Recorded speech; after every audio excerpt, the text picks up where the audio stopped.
Kenapa Kiai Haji Hasyim Asy'ari mendirikan NU 31 Januari 1926? Karena merasa ketika Muhammadiyah sudah tampil 14 tahun sebelumnya, itu beliau melihat di NU itu nggak muncul-muncul ulamanya.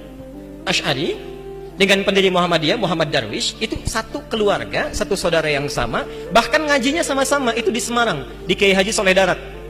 Dia ada 3 orang, Muhammad Darwish, kemudian Hasyim Asy'ari, satu lagi itu kakek buyutnya Cak Nun, MH Ainun Najib. Cuma 2 ini yang menonjol. Karena menonjol, bagus baca kitabnya, soleh orangnya, itu langsung diperintahkan pergi ke Mekah, diberikan kitab. Kalau kakek buyutnya MH Ainun Najib, itu cuma diberikan cincin pada saat itu. Saat berangkat ke Mekah, berguru di guru yang sama, namanya Syekh Ahmad Khatib dari Sambas, dikenal dengan Syekh Ahmad Khatib As-Sambasi. Nah, setelah dilihat-lihat sampai kembali ke Nusantara di masa yang sama, itu Masya Allah, ternyata keduanya punya visi yang sama, ya, tapi punya beda karakter. Yang satu senang praktek, ya, namanya Muhammad Darwish, lantas pulang diganti nanti menjadi Ahmad Dahlan. Yang satu lagi senang menulis kitab. Nah, Hasyim Asy'ari ini menulis 19 kitab dalam hidupnya. Kami punya itu koleksinya, ada 19 kitab.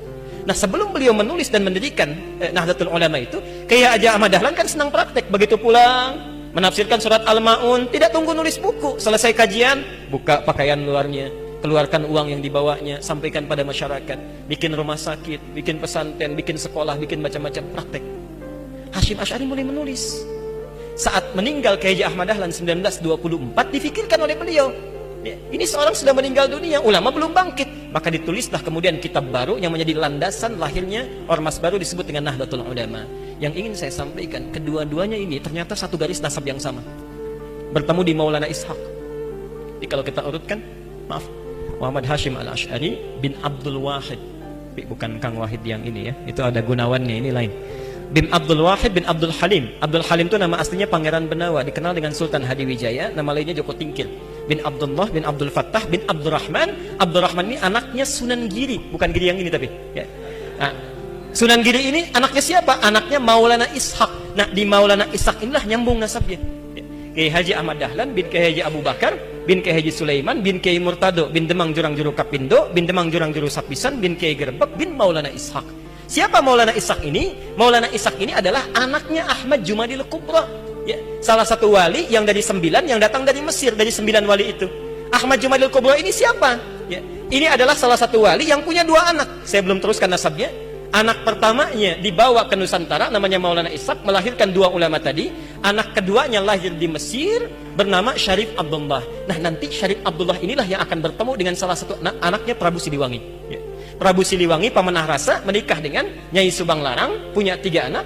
Anak pertama Walang Sungsang, lahir 1423. Anak keduanya Rara Santang, lahir 1426. Anak ketiganya Raja Sengara, lahir 1427.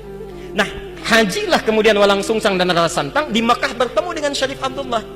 Walang Sungsang ganti nama jadi Abdullah Iman, Rara Santang ganti nama menjadi Syarifah Mudaim. Jatuh cinta Syarif Abdullah dengan Syarifah Mudaim, menikahlah, pulang ke Mesir, tinggal 20 tahun, melahirkan anak bernama Syarif Hidayatullah.